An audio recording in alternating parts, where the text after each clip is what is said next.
Hey guys, before we start the video, I want to let you guys know that most of my gameplay in this video has been on community servers like Skyle, Uncletopia, AC Ocarina Maker's server, etc.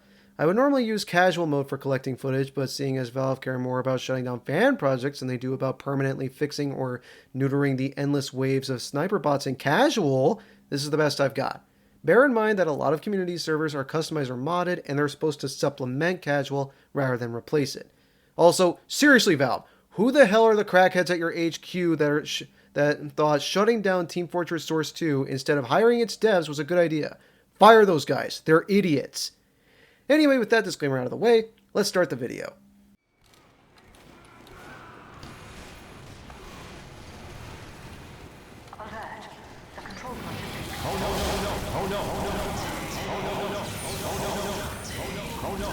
Yeah! Hello guys, I'm the GamerRaider10, and welcome back to more Team Fortress 2. In the last episode, we looked at the soldier, the high-flying, heavy-hitting, all-American hero himself. In this episode, well, in some FPS games, a playable character lives and dies by their secondary weapon, as well as the skill level of their player. Though sometimes their balance is all over the place, or just not very clear. As such, you end up with someone like Pyro.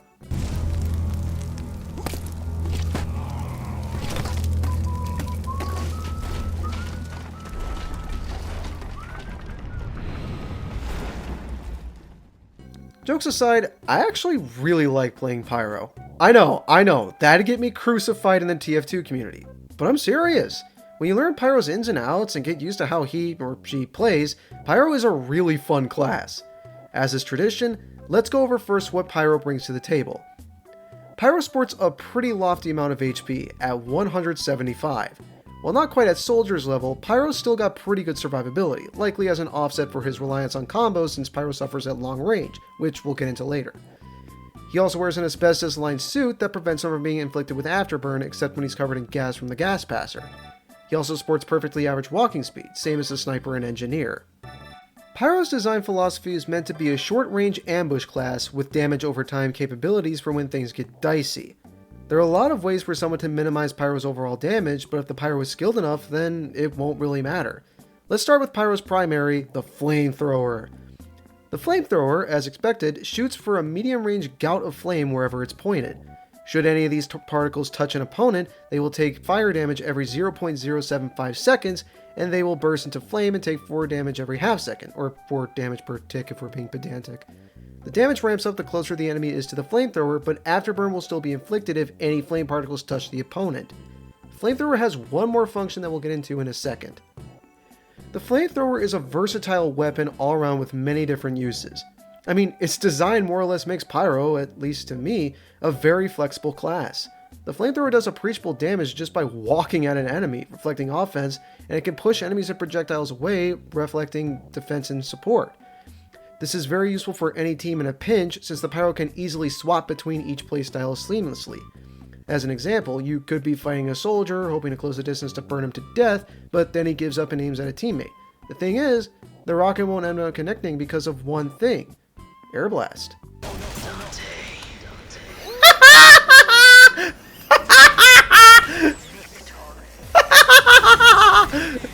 Air Blast is probably the thing that Pyro is most infamous for, save for, you know. By clicking mouse 2, which is your right mouse button by the way, Pyro can shoot forth a blast of compressed air from the flamethrower. Air Blast makes a good Pyro a complete menace on any battlefield. A lot of things about Pyro change the moment he or she or it realizes what the right mouse button can do. Air Blast can push enemies around, jostling their aim or placing them in disadvantageous positions that Pyro can take advantage of, or off of cliffs or into stage hazards if you can catch them off guard. It can also be used to reflect projectiles, which will do a mini crit on whomever it hits. So if you reflect a soldier's rocket or demo man's bomb into his teammate, said teammate's really gonna hate him. Damn it, soldier! Lastly, Air Blast carries a direct supportive role by being able to extinguish teammates currently suffering from afterburn, which also heals a Pyro by 20 HP for some reason. Okay. Air Blast is ridiculously fun, but it is something that has to be mastered like rocket jumping, which by the way you can do with Air Blast. You need to know the area in front of yourself that Air Blast can work, as well as being able to quickly briefly swap into the mindset of whatever class just shot a projectile at you, since the projectiles will react in largely the same way when they're reflected. I can't stress this enough if you want to get good with Air Blast. Practice, practice, practice. Pyro's default secondary is the shotgun. Again, I don't need to go too deep into detail here since its role is largely the same on Pyro as it is on Soldier, with the main difference being it makes up for Pyro's limited range.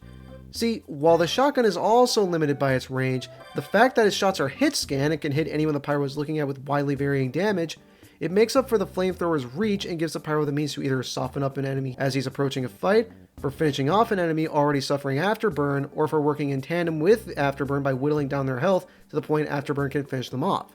The stock melee for Pyro, the Fire Axe... Okay, I promise stock melees get better. This was just mediocre. Its stats are identical to Soldier's Shovel in every way.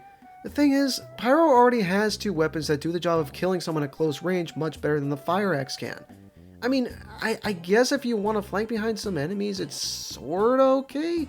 I mean, at that point, just shoot them with your shotgun or cook them well done. The results are the same, but with more effective weapons. I mean, okay, it's still there if you run out of ammo for both your primary and secondary, which is actually more likely to happen with Pyro, given his primaries can quickly chew through all their ammo, and his secondaries don't have the highest ammo pool in the game. But still, there are Pyro melees that just perform this job better. Once again, Pyro's melees are based around utility more so than actually dealing damage. Mostly. There's not really a lot I can say here, the Fire Axe is just really bland. In fact, I don't think I've used the Fire Axe since I was a new Pyro on the PC version. Okay, so the gist is, Pyro's a force in head-to-head combat who shouldn't be taken lightly no matter what the community says. What's his job? See, Pyro is very similar to Soldier, where he's meant to be an offense pusher. Since Pyro's flame skill has Afterburn, most people who want to keep the advantage they have will try to avoid a Pyro or risk taking him head on. The problem with the flamethrower, however, is that its range is relatively short. As such, Pyro was designed to be an ambush class. He works best completely unexpected by the enemy team, who find themselves quickly burning to death, or at least on a ticking clock counting down to their fiery demise. Pyro is a very flexible class. See, that's the problem with Valve having split the classes of TF2 into offense, defense, and support. A lot of classes are malleable and can switch playstyles when they need to. When you consider this, think not of different houses, if you will, but of a Venn diagram. I wouldn't call Pyro a pick class specifically since he doesn't really specialize in picking off any one opponent like Scout can. Although he can do that, just too efficiently to be a specialist in picking off enemies. More so, a group of enemies. As such, Pyro can best be used for pushing the offense from behind enemy lines, clearing the way or whittling down his opponents with Afterburn so his teammates can have an easier time during and after a mid-fight. Pyro is also a very good choice for defensive situations, mainly due to Air Blast. Now, Pyro can certainly flank around the enemy team and into the attacking team, make no mistake. The thing is though, with the short range of the flamethrower and mid to long range unreliability of the shotgun, Pyro isn't well versed in combat that extends beyond mid-range, until you factor in Air Blast. Air Blast can be used for reflecting enemy projectiles as I've said before, but it can also be used for pushing enemies away from advantageous positions, even off cliffs into chasms, into disadvantageous positions like his team's sentry nest, and for putting out burning teammates. Pyro can really help put the team in Team Fortress 2. And now that you've familiarized yourself with Pyro, let's talk now about some of his unlockable weapons. While these weapons don't change Pyro's playstyle that much, they are a ton of fun, and as is now tradition, we're going to start with primaries. First off, the Degreaser. The Degreaser is a weapon I used to look upon with disdain, but now, it's probably my favorite flamethrower. Its Afterburn is pitiful, only really doing 1 damage per tick. On top of that, you only get 8 air blasts instead of 10. However, this is a fair trade-off for supplementing Pyro's other 2 weapon slots by increasing its holster and deploy speeds, meaning you can swap it out and back in faster. Once you get good at the Degreaser, you're able to essentially dual wield it with other weapons, and it can do insane damage up close. There's a reason this was the combo Pyro meta back in the pre-Jungle Inferno days. The Phlogistinator is a weird weapon. Depending on how good you are with this, and yes, it takes skill to use, this thing is either a weapon of mass destruction or complete dookie.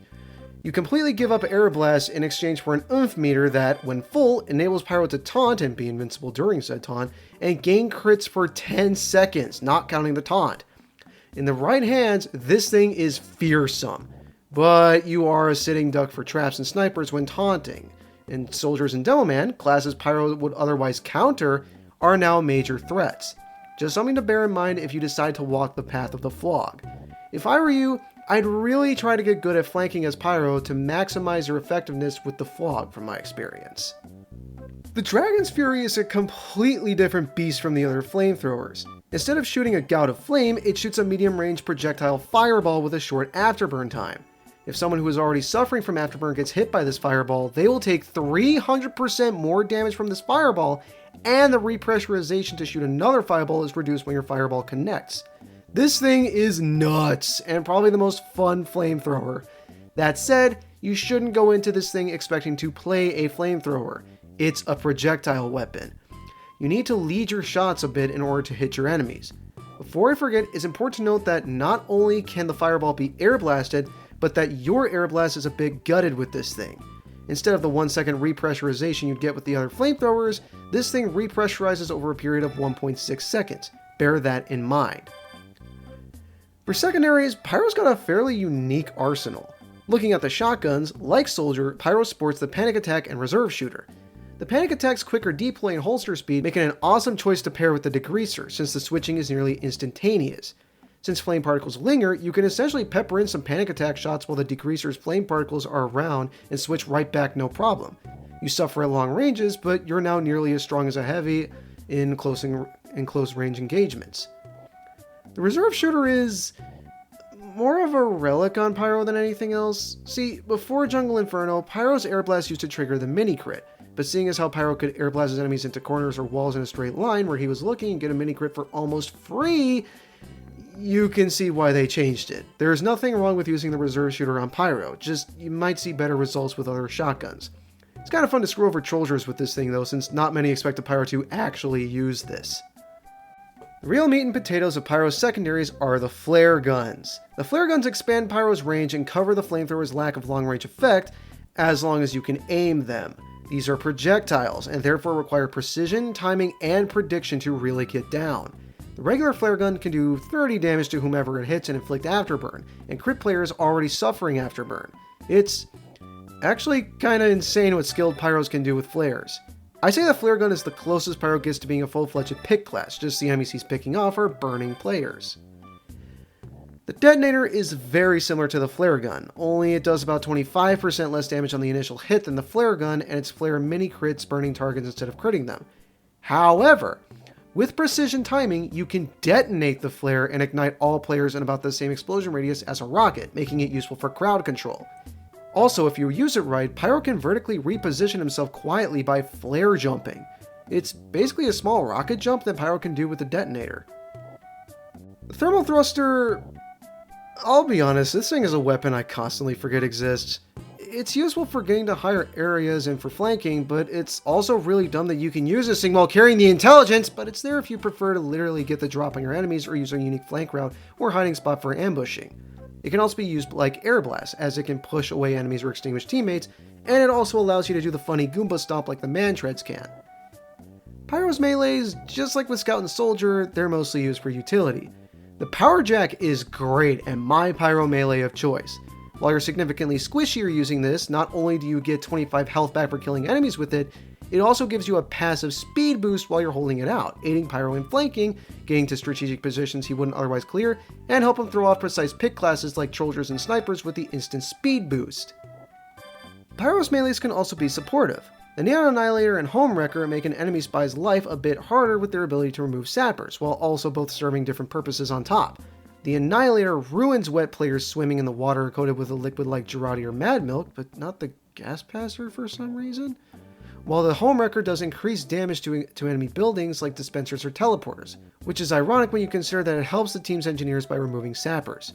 Funnily, playing a supportive Pyro actually has its own name, Pyro. The last melee I want to mention is the Extinguisher. If you remember my little Australian video, this is a weapon I got from that drop. The Extinguisher is the perfect melee for a combo Pyro. You can puff an enemy with fire and smack them with this for a mini crit that scales up in damage based on how long their afterburn had left and get a speed boost to help you burn and axe the next person. It's pretty interesting for mowing down entire teams. That said, without proper fire usage, it's a major downgrade from stock. Holstering slower, which means you'll pull out your other weapon slower, and it also does 33% less damage than the stock fire axe, so bear that in mind. Before we end, there's one weapon I neglected to talk about, and it's a weapon that can potentially unlock the dark side of a Pyro player.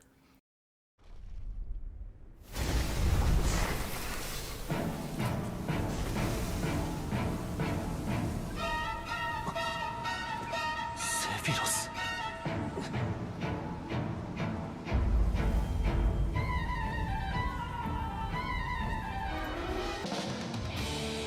Fish Stick on a Stick has 2 videos that go over the Scorch Shot in greater detail than I can articulate, especially in a minute-long format, but I will say this much. The Scorch Shot isn't really a weapon I'd consider truly overpowered, but I will consider it over-rewarding. The Scorch Shot's flares do 10 less damage on hit than the flare gun, and its flares only mini-crit burning targets instead of critting them. You also can't flare jump as easily as you can with the detonator. However, when you hit a player, 1. The flare bounces and can hit the player a second time for a full mini-crit and afterburn duration. 2. When the first hit smacks a burning player, they will get knocked back as if they were hit with afterburn. 3. If the initial and bouncing flare both connect, it will eventually kill a light class from full health unless they find a healing source and or put out the fire. 4. This stuns whoever it hits such that they're basically guaranteed to get hit with a mini-crit flare. 5. Even if you miss with this weapon, if it hits a wall near an enemy, it will still set that enemy on fire for the full afterburn duration. And its flares have the same explosion radius as the detonator. Just, Valve, please, please nerf the Scorch Shot.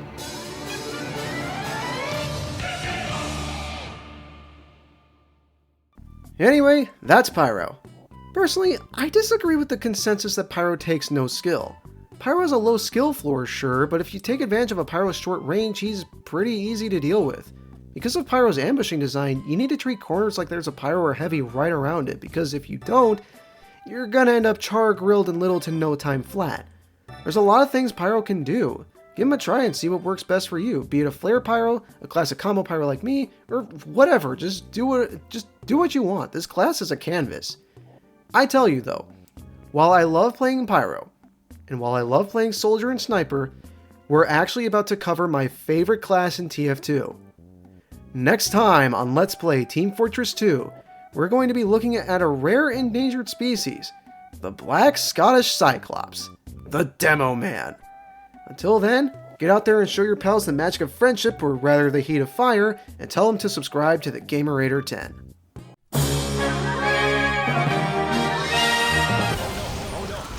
Oh, that would have been sick, dude. Shit! Oh. I had a sinking feeling. The friction. Okay. I guarantee you, Soldier, or any other class would be working in this situation. That does it. I ain't selling my soul, but it does feel like flare gun time. See, I guess one of the problems is like Uncle Topia is very like, it's very competitive. Like it's a lot like competitive TF2. But like, that's the thing. It's as sweaty as comp.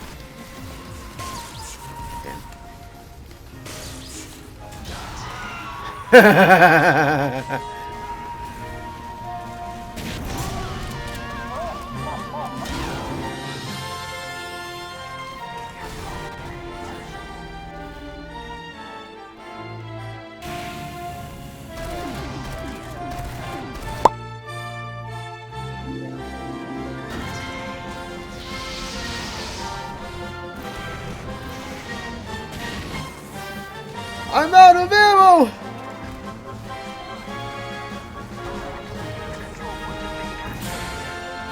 You only got me when you got me. You only squeezed me when you squeezed me. Damn it! Oh, fuck you too, asshole. Fair enough, but still.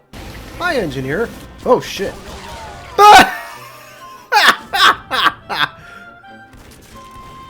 The good news is I brought him down with me. This guy's playing really cautious because he knows I'm at least competent with flares. I don't know if he thinks it's a lost cause or... Okay, never mind.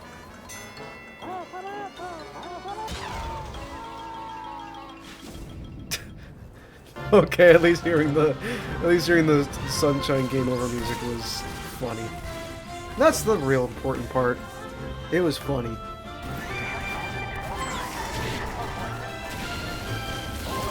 What did you... What? Huh? Did you have object permanence, sir? No! That works. Oh! Okay. I don't know if I'd say... Where did you even come from? What the... He had a stand! I can't... He had a stand. As soon as he was in trouble. What is this, Wonder of You? I'm halfway happy, halfway not that they have a Pyro on their team who knows how to air blast. But no, like, you see that shit? This is what I'm talking about. This thing needs a nerf. You know, like, at least remove the stun, but like the bouncing flare is ridiculous. I deserve that for using the scorch shot. I'll take this.